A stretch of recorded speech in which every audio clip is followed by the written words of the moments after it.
오늘은 룻기 4장입니다. 룻기 4장 우리 13절부터 17절까지 있는 말씀을 가지고요. 역전의 인생이 되다. 역전의 인생이 되다라는 제목으로 하나님 말씀 함께 이 시간 나누도록 하겠습니다.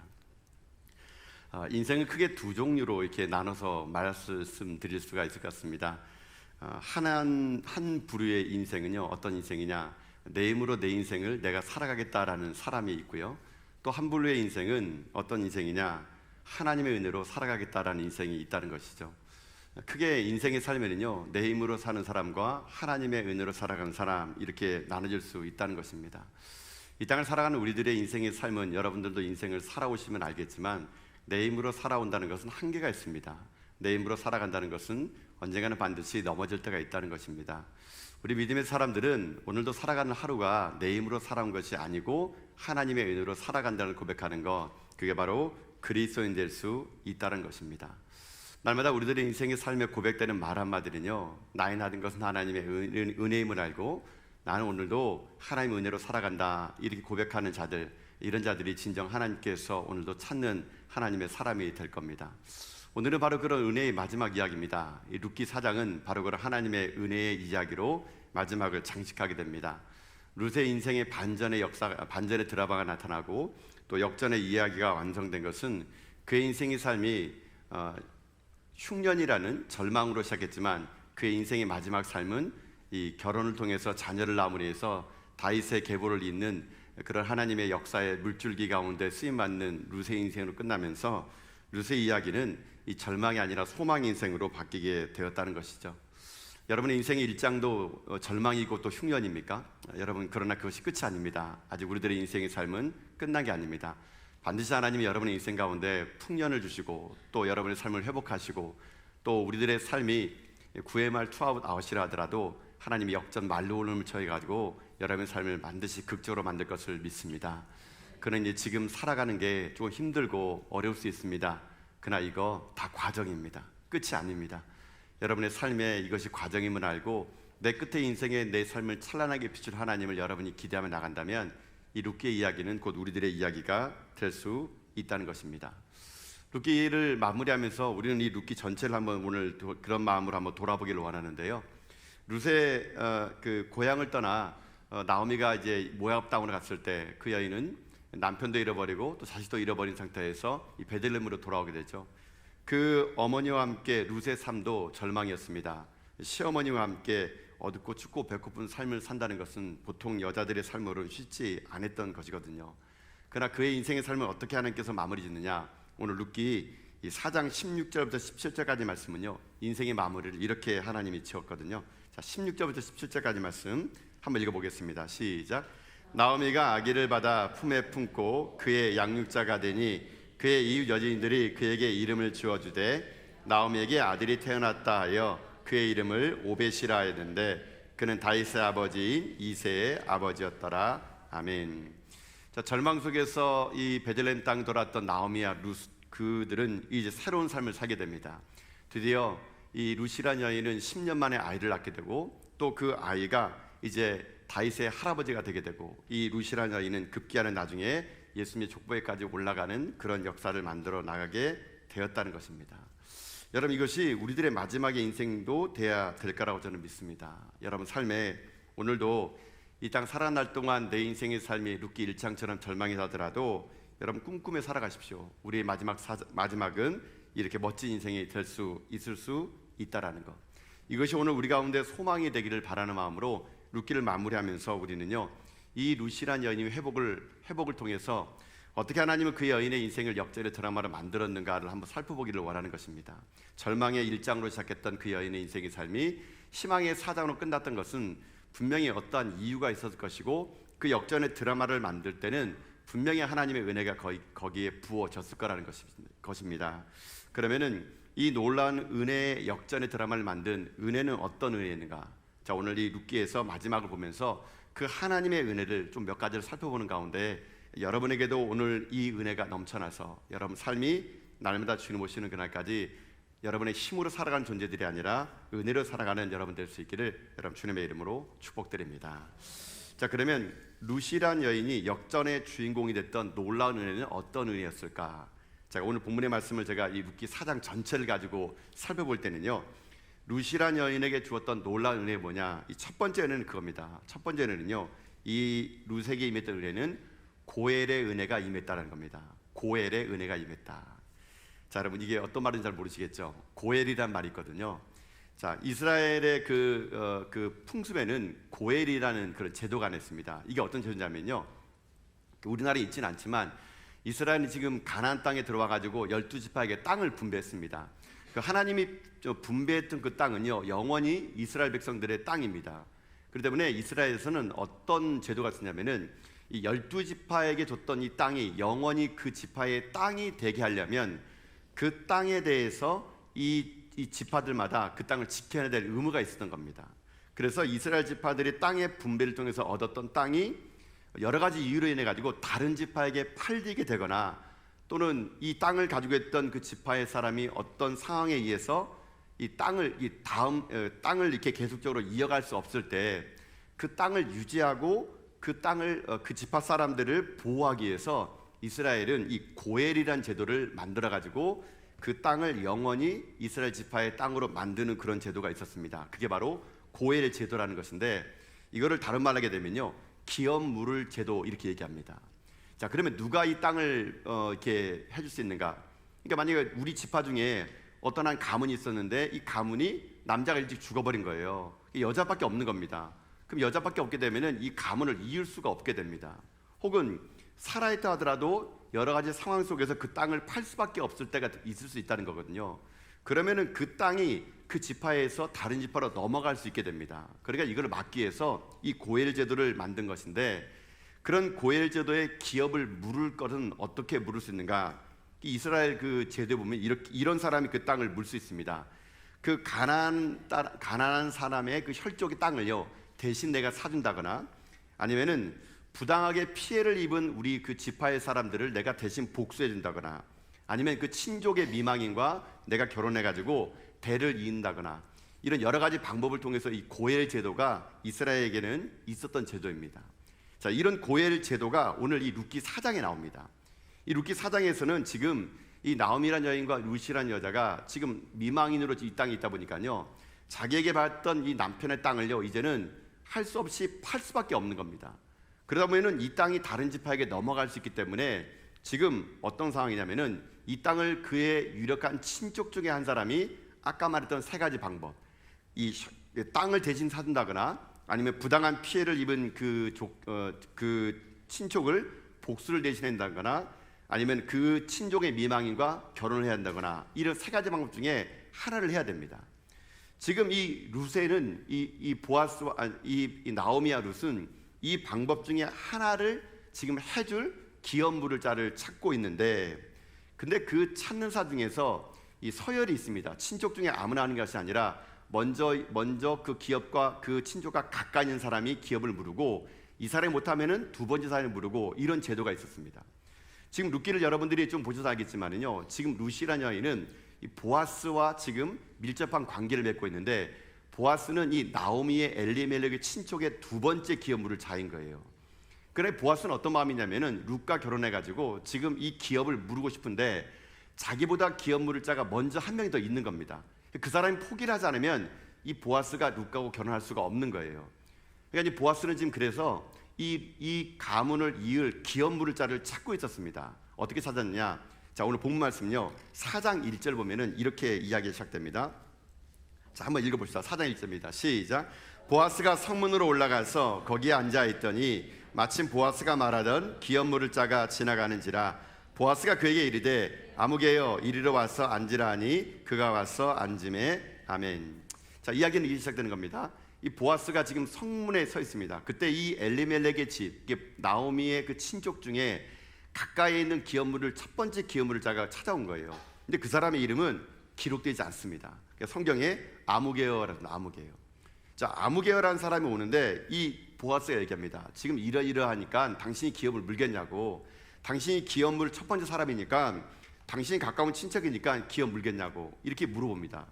그때 이 아무개라는 사람이 첫 번째 어떻게 얘기냐면요, 기업 물겠다. 뭐가 어려운 일이냐? 내가 하겠다. 이렇게 선뜻 얘기를 하게 됩니다. 자, 근데 이 사람이 기업을 물은다고 말한다는 것을 어떤 의미인지 모르고요. 이 사람은 그냥 이 가까운 친척의 땅이 있으니까는 이 땅을 자기가 취할 줄 알고 아주 가볍게 얘기를 했던 거예요. 그러니까 이 보아스가 이거에 대해서 다시 한번 차근차근 설명을 해주게 됩니다. 어떤 설명이냐? 이런 설명입니다. 자, 지금 기업을 물은다는 건 뭐냐면요, 그 집안에 남자가 없는 겁니다. 그러니까 내가 그 집안에 들어가서 남자 구실을 해야 되는 겁니다. 그렇기 때문에 지금 나오미의 집안에 남자가 없고 땅밖에 없기 때문에 내가 그 집에 들어가서 남자 구실을 하면서 그 땅을 자기가 지켜내야 된다는 겁니다. 그러려 그러면은 이제 그 나오미의 집에 들어가서 그 땅을 보존하려면 이 사람이 거기에서 충분한 노동을 해야 됩니다. 혹 그렇지 않으면은 이 나오미가 땅을 팔겠다 그러면은요, 이 기업 물을 자는 그 판돈으로 땅을 팔아버리기 때문에 이 식소를 이끌어가려면은요, 자기가 소장민이 돼가지고 농사를 다른 데가 또 지어야 되는 그런 일이 이 사람에게는 의무로 다가온다는 것입니다. 그 때문에 이 기업 문다는 것은 결코 쉬운 일이 아닙니다. 자기가 손해를 좀 봐야 되는 일도 있고요. 또 하나는 이제 그 집에 들어가 가지고 아이를 낳게 되면요, 그 아이는 자기 아이가 아닙니다. 그 집안의 아이가 되게 되고, 그리고 자기가 나중에 재산을 물려줄 때 이 아이에게도 또 재산을 물려줘야 되는 겁니다. 그러니까 기업 물을 자는 어찌 보게 되면은 여러 가지 손해를 감수해야 될 거거든요. 이 첫 번째 아무개라는 사람이 뭣도 모르고 땅이 있다 그러니까 그냥 내가 하겠다 이렇게 말했는데, 이 보아스가 기업 물을 짜는 이런 책임이 있고 이런 희생이 있다 이렇게 말했더니 그가 뭐라 말하느냐? 그럼 자기는 이 땅을 물지 않겠다는 겁니다. 자기는 이 기업을 물지 않겠다는 겁니다. 그가 그렇게 얘기한 것이 여러분 룻기 4장 5절 6절 보면 나와 있거든요. 자, 한번 읽어봅시다. 자, 읽어보겠습니다. 시작. 보아스가 이르되 내가 나오미의 손에서 그 밭을 사는 날에 곧 죽은 자의 아내 모압 여인 룻에게서 사서 그 죽은 자의 기업을 그의 이름으로 세워야 할지니라 하니, 그 기업 물을 자가 이르되 나는 내 기업에 손해가 있을까 하여 나를 위하여 물으지 못하노니 내가 물을 것을 내가 물으라, 나는 물으지 못하겠노라 하는지라. 아멘. 그러니까 2차에서 말하니까 이 사람이 지금 안 하겠다는 겁니다. 나는 기업 물으지 않겠다는 겁니다. 나는 그런 손해를 보고 싶지 않다는 겁니다.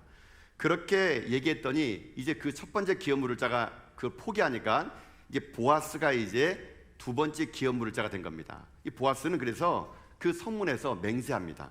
여러분, 자, 4장 10절 말씀이거든요. 자, 한번 읽어봅시다. 시작.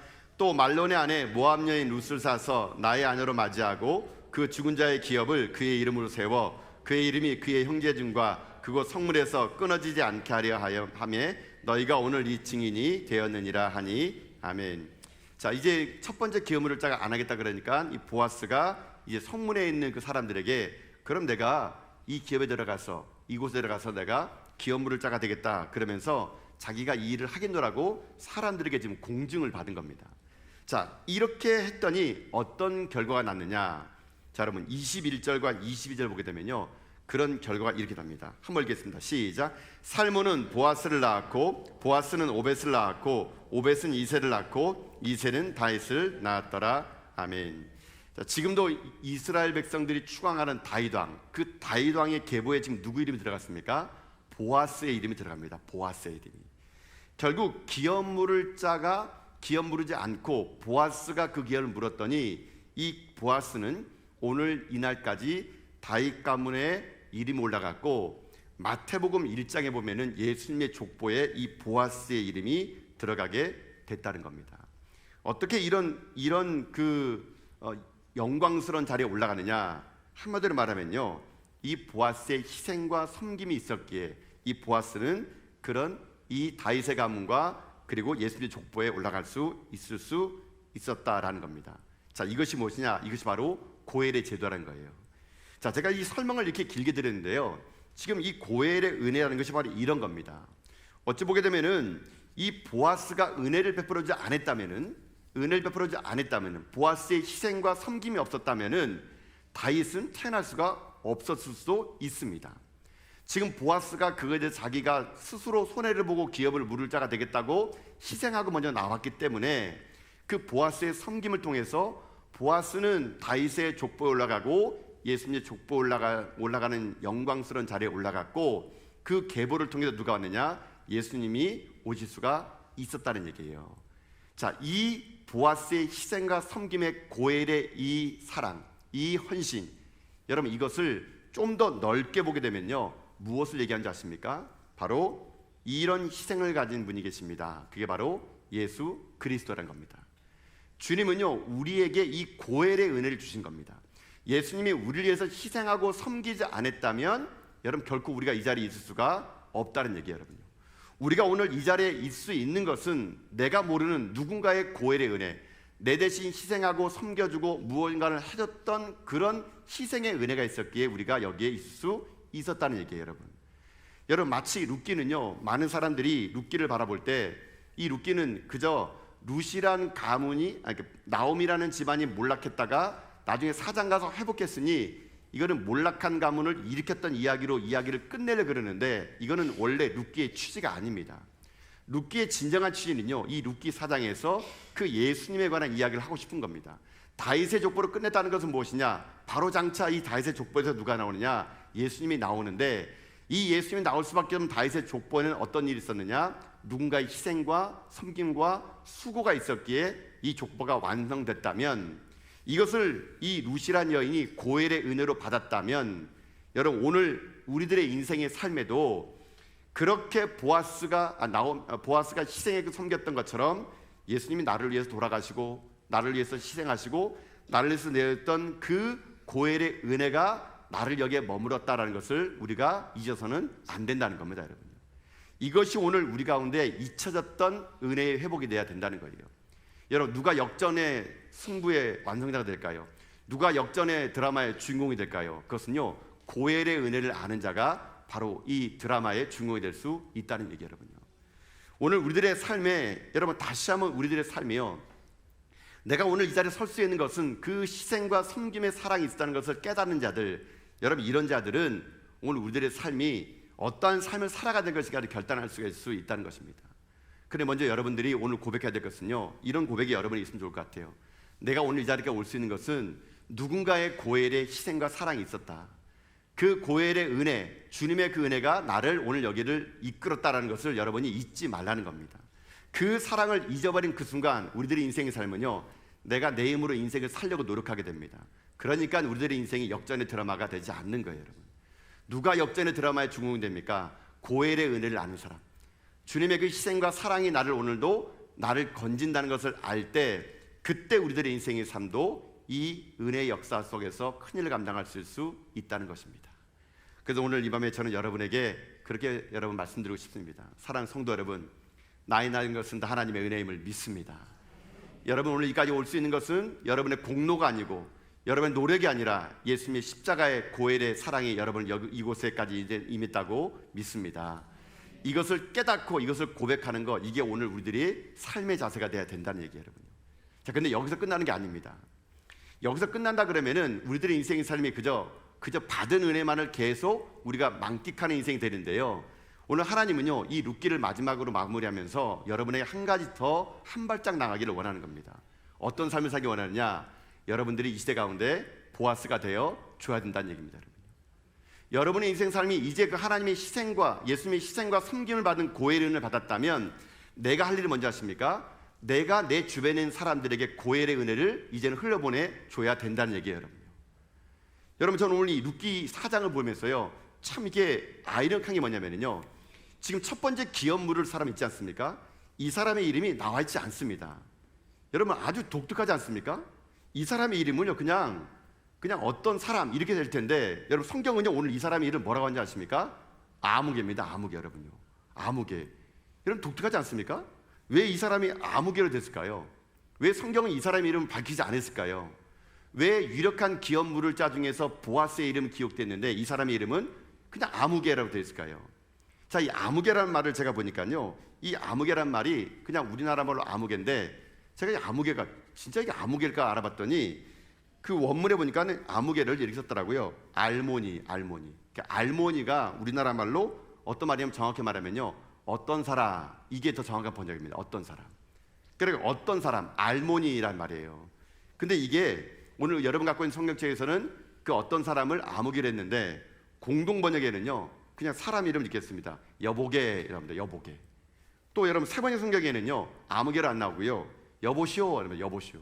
그러니까 그 사람의 이름을 밝히지 않는 겁니다. 여보게, 여보시오, 아무개, 헬라 원문에 알모니 어떤 사람 그렇게 이름이 나왔다는 얘기예요, 여러분. 여러분, 이 사람이 왜 이렇게 이름이 기록되지 않았을까요? 제가 볼 때는요, 많은 생각을 해보면은요, 이 사람은 자기의 섬김과 희생이 없는 사람입니다. 이 사람은요, 자기가 기업 물을 것을 땅을 준다니까 좋아했지만 나중에 그거에 대한 책임을 얘기할 때는 이거 내가 그걸 할 수 없다고 말했던, 희생과 섬김이 없던 사람이었던 것 같아요. 그의 자신의 유익과 안위만을 위했던 사람, 자기가 살아간 날 동안 나에게 조금이라도 손해오게 되면은 나 그런 안 하겠다고, 나 그런 안 하겠다고 그렇게 손절하는 사람, 이런 사람을 성경은요 아예 이름도 기억하지 않고 아무개, 알모니, 어떤 사람, 여보게, 여보시게 이렇게 기록했다는 얘기예요. 그렇지만 자기의 희생과 섬김의 삶을 살았던 보아스의 이름은 정확하게 성경이 보아스 이렇게 이름을 기록해 놨다는 얘기예요, 여러분요. 자, 여기에서 이제 우리들의 삶으로 적용이 들어가는 겁니다, 여러분요. 여러분은 이 땅의 삶을 살아갈 때 하나님에게 아무개로 기억되기 원하십니까? 보아스로 기억되기 원하십니까? 당연히 보아스로 기억돼야죠, 여러분요. 내 삶이 하나님의 희생의 은혜를 받았고 고엘의 은혜를 받았다면 우리들의 이름은요 아무개로 불러서는 안 됩니다. 여보시게, 이 사람아. 여러분, 어떻게 이것이 우리들의 이름이 돼야 됩니까? 그리스도인이라는 이름이 뭡니까? 그리스도를 따르는 자 아닙니까? 그런 사람은 어떤 사람입니까? 희생할 줄 알고 섬길 줄 알고 내 유익만 취하는 것이 아니라 남이 어려울 때 그를 도와주는 고엘의 은혜를 받았다면 그 은혜를 실천해 준 사람, 이런 사람들이 보아스고 이런 사람들이 그리스도인이란 얘기예요, 여러분요. 그런 여러분, 오늘 우리들의 삶에 내가 혹시 지금 아무개가 아닌가를 여러분 돌아보시길 바라요, 여러분요. 교회 안에서 섬겨야 될 자리에 아무도 안 섬기면은 우리 교인들은 다 아무개입니다, 여러분요. 누군가 희생해야 되는데 내가 이 나이에 저 일 하겠어? 내가 지금 이 나이에 지금 그걸 또 하라고? 우리가 자꾸만 희생의 자리, 섬김의 자리에 왔을 때 거기에서 인사받고 존경받는 것은 좋아하는데 희생하라 그러면은 그건 하지 않겠다고 이러면요 하나님은 여러분을 이보시게, 아무개, 어떤 사람 이렇게 갈 수 있다는 얘기예요. 그렇지만 내 인생의 삶에 그 예수님의 십자가의 사랑을 내가 받고 하나님의 은혜로 내가 살아가고 내가 여기까지 올 수 있는 것이 누군가의 희생과 섬김의 그 삶을 내가 받은 고엘의 은혜를 받은 사람이라면 내가 오늘 이 자리에서 우리 몸된 교회를 위해서 또 여러분 직장에 나가서 세상에서 여러분들이 희생하고 섬기며 살아가는 거, 그게 그리스도인이고 그게 바로 보아스라는 거래요, 여러분요. 그런 여러분 정말 보아스가 되고 싶다면은 여러분 섬기셔야 됩니다. 희생하셔야 됩니다. 그게 교회에서뿐만 아니고요, 세상 나가셔서 하셔야 돼요, 여러분요. 세상에 나가서 여러분들이 세상 사람들에게 그리스도인은 좀 다르구나, 똑같은 직장생활을 하더라도 여러분 우리가 욕먹어서 되겠습니까? 예수 믿는 사람이 더 지독해, 예수 믿는 사람이 더 깍쟁이야, 예수 믿는 사람이 더 희생하지 않고 섬기지 않아. 여러분 이렇게 된다면요 하나님 우리를요 아무개로 기억할 거란 얘기예요, 여러분. 누구나 하나님 앞에서 보아스로 기억되고 싶다고 얘기합니다. 그러려면 아무나 보아스다는 게 아닙니다. 고엘의 은혜를 받았다면 여러분의 삶이 이제 희생하고 섬기고 베풀고 나눠주고 누군가 어려워하는 그 환경 속에 내가 들어가서 내가 먼저 섬길 때 여러분 그때 하나님 앞에 여러분의 인생의 삶은 보아스라고 기억될 수 있을 수 있다는 얘기예요, 여러분요. 오늘 이 룻기의 마지막을 마무리하면서 우리가 먼저 회복해야 할 것은요 이 고엘의 은혜입니다. 내가 낳은 것은 내가 아니라 하나님의 은혜였다는 거. 내가 그 하나님의 그 희생의, 예수님의 희생의 은혜를 받았고 그 말로 다 할 수 없는 그 은혜를 받았다면 내 삶이 아무개로 끝내서는 안 되고요, 나 또한 이제 누군가의 보아스의 인생이 되어서 하나님께 기억되는 삶을 살아가는 거, 그게 우리들이 해야 될 일이라는 걸 여러분이 기억하시면서 저 여러분의 인생의 삶이 오늘 이 밤에 모인 여러분 모두 다가 이 고엘의 은혜를 가지고요 우리 다 같이 하나님 앞에서 보아스로 기억되는 여러분 삶과 저 삶이 다 될 수 있길 여러분 주님의 이름으로 축복합니다. 사랑하는 성도 여러분, 우리 아무개 되지 맙시다. 성경에 이름도 기록되지 않은 여보시게, 이보게 이렇게 여러분이 불리지 맙시다. 하나님 앞에 당당한 이름, 보아스라는 멋진 이름, 그리스도라는 당당한 이름, 이것이 죽는 그날까지 우리들의 이름이 되어서 하나님에게 기억되는 그런 사람으로 여러분이 다 살 수 있는 하나님의 종들 다 될 수 있기를 주님의 이름으로 축복합니다. 아멘. 이게 첫 번째로 이 룻기 가운데 주신 하나님의 은혜였다면요, 자, 한 가지 또 있습니다. 이 룻이라는 여인이 역전의 주인공이 됐던 놀라운 은혜는 뭘까? 이 첫 번째가 고엘의 은혜라면요, 또 하나가 있습니다. 하나는 뭐냐면요, 두 번째는 다시 찾은 헤세드의 은혜였다는 겁니다. 다시 찾은 헤세드의 은혜였다는 겁니다. 자, 이 룻기는 전체 큰 주제가요.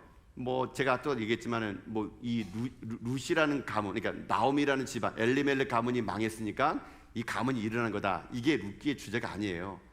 룻기의 큰 주제는요, 하나님의 헤세드입니다. 헤세드. 헤세드라는 말은 자비, 선대, 은혜, 인자, 그리고 인애라는 뜻을 가지고 있는 것인데요. 이 헤세드는 하나님의 성품입니다. 하나님의 성품은 헤세드의 성품입니다. 우리 인간을 긍휼히 여기는 마음, 우리를 불쌍히 여기는 마음, 이게 하나님의 헤세드예요. 헤세드. 그러니까 우리가 오늘 이 자리까지 올 수 있는 것은 하나님이 나를요 불쌍히 여겨주는 헤세드의 은혜가 있었기 때문에 여기에 올 수가 있었다는 것이에요, 여러분.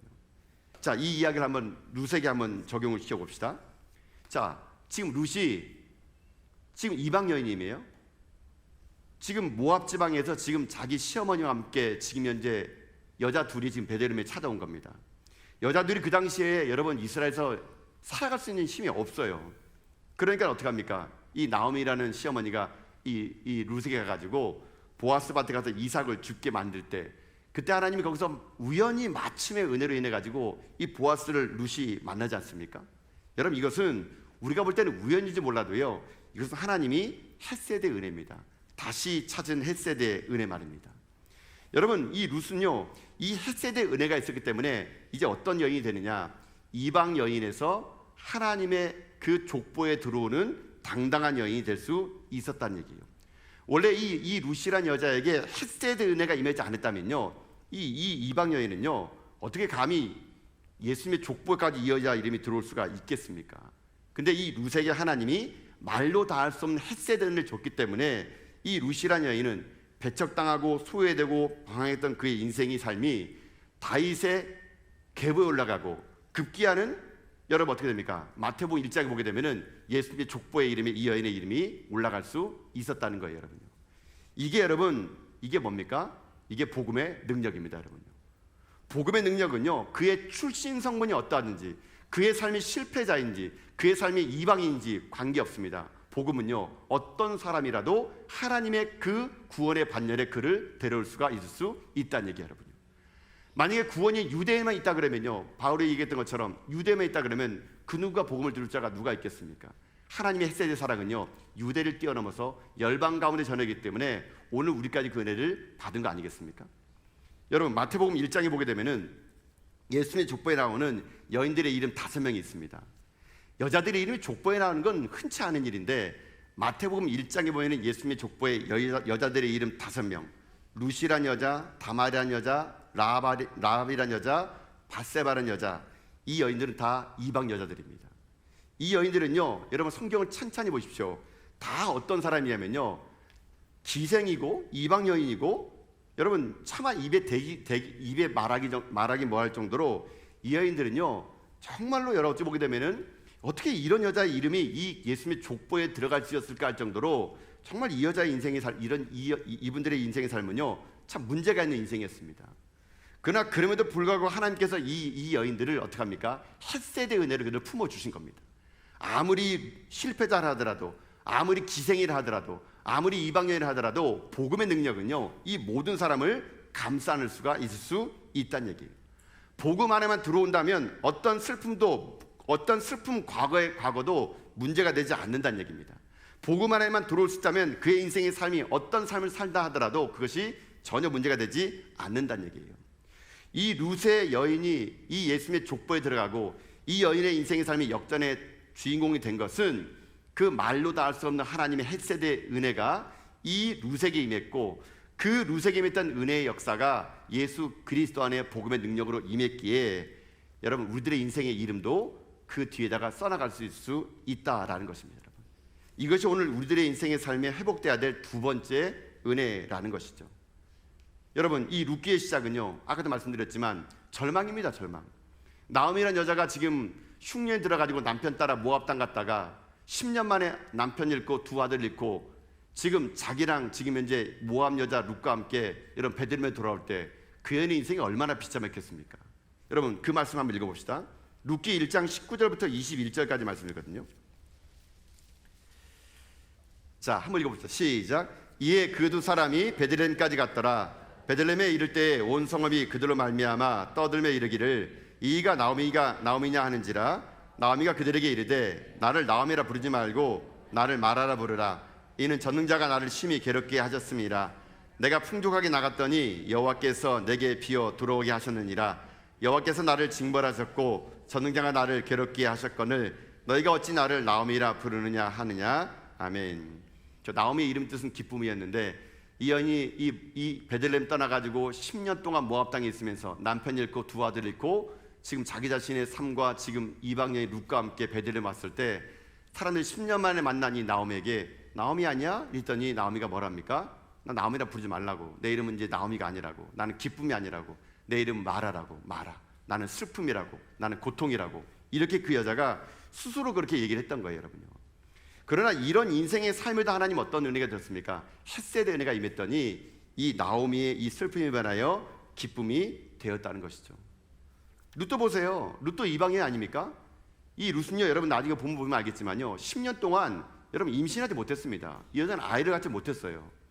이방 여인이고 남편 잃어버리고 늙은 시어머니 모시면서 미망인으로 삶을 살아야 될 이 룻의 여러분 이야기가 여러분 얼마나 여러분 힘든 이야기였겠습니까? 그런 이 룻이 이방 여인이고 도저히 하나님의 사랑을 받을 만한 가치도 없고 하나님의 은혜 가운데 들어올지 못할 이 과부였던 이 룻에게 하나님께서 헷세대 그냥 불쌍히 여기는 은혜를 베풀었더니 이 룻의 여인의 인생이 바뀌게 되고 그의 인생의 삶이 다윗의 족보에 들어가고 예수님의 족보에 들어갈 수 있었던 것은 전적인 하나님의 헷세대 은혜가 임했기 때문에 그렇게 될 수 있었다는 얘기예요, 여러분요. 그러니 오늘 여러분의 인생의 삶에 오늘 우리가 함께 고백해야 될 게 뭐냐면요, 여러분이 헷세대 은혜가 임하면 모든 절망이 소망으로 바뀔 수 있다는 것입니다. 모든 눈물이 만나 기쁨 될 수 있다는 것입니다. 이게 바로 복음의 능력이라는 것이거든요. 오늘 여러분이 이 자리에 오는 동안 어떤 아픔과 눈물로 이 자리에 왔습니까? 인생에 지금 풀리지 않는 숙제가 있고 여러 가지 절망의 기도 제목이 오늘 여러분을 이 자리까지 여러분을 인도했습니까? 그러나 여러분, 저는 오늘 이 밤에 여러분이 하나님 앞에 헷세대 은혜를 받은 여러분 될 수 있길 주님의 이름으로 축복합니다. 하나님의 헷세대 은혜 받으면 복음의 능력은 여러분에게 어떤 문제도 문제로 되지 않습니다. 그 복음은 우리의 절망을 소망으로 바꾸고 우리의 슬픔을 기쁨으로 바꾸는 능력이 됨을 우리가 고백한다면 우리 안에 하나님의 새로운 일을 기획하는 놀라운 일들을 우리는 오늘 경험할 수 있을 수 있습니다. 그런 이 밤에 여러분의 삶에 오늘 주목하십시오. 하나님, 나에게도 하나님의 헷세대 은혜를 부어주십시오. 다시 말할 수 없는 하나님의 그 불쌍히 여기는 마음을 내게 주시사 내 인생의 삶이 이 슬픔과 아픔으로 절망으로 끝나지 않게 하시고 복음의 능력으로 다시 한번 내가 일어나서 우리의 삶이 감사와 기쁨 되는 인생으로 주님 나를 만들어 달라면 여러분, 왜 하나님의 은혜가 여러분 안에 부어지지 않겠습니까? 우리 가운데 임하신 하나님은 오늘도 우리들의 인생 삶을 불쌍히 여기시사 하나님의 은혜를 우리에게 부어줄 거라고 저는 믿습니다. 이 헷세대의 사랑을 가지고 여러분 인생의 삶이 복음의 능력으로 여러분 일어서는 믿음의 정도 다 될 수 있기를 여러분 주님의 이름으로 축복합니다. 사랑하는 성도 여러분, 이제 우리는 룻기를 마치면서 이 룻기 속에 담겨있는 진정한 의미의 하나님의 은혜를 우리는 배웠습니다. 우리들의 인생의 삶은 내 힘으로 살아가는 건 아닙니다. 여러분 인생 삶이 룻기 1장처럼 절망이고 흉년이고 남의 나라 가서 기웃거릴 수밖에 없는 그런 인생일지라도 하나님이 여러분에게 오늘 고엘의 은혜를 주시사 누군가의 희생과 누군가의 섬김을 통해 여러분을 회복하여 주실 것입니다. 아니 어찌 보면 우리는 이미 예수님의 그 사랑을 받고 이 자리까지 온 자들입니다. 그럼 이제 우리가 할 일은 무엇입니까? 내가 그 섬김의 희생의 삶으로 나 또한 누군가에게 그 고엘의 은혜를 흘려보내주는 겁니다. 우리들의 인생의 삶이 아무개로 끝나는 것이 아니라 보아스로 끝나야 된다는 것을 잊지 마시고요. 또 하나 우리들의 인생의 삶은 어떤 인생입니까? 다시 헷세대의 은혜가 임해야 된다는 겁니다. 하나님께서 우리를 불쌍히 여겨주는 하나님의 헷세대의 은혜가 임할 때 여러분 우리의 과거의 아픔들, 눈물들, 마태복음 1장의 족보에 감히 들어갈 수 없는 그 여인들의 그 실패도 하나님은 선하게 사용하셔서 예수 그리스도의 당당한 족보에 들어가게 했다면, 그게 복음의 능력이라면 오늘 이 밤에 우리들에게도 그런 복음의 능력이 임해서 그 헷세대의 은혜로 다시 회복해서 우리들의 삶이 주님 오시는 그날까지 당당하고 멋진 인생 살아가는 여러분 다 될 수 있기를 여러분 주님의 이름으로 축복합니다. 아멘.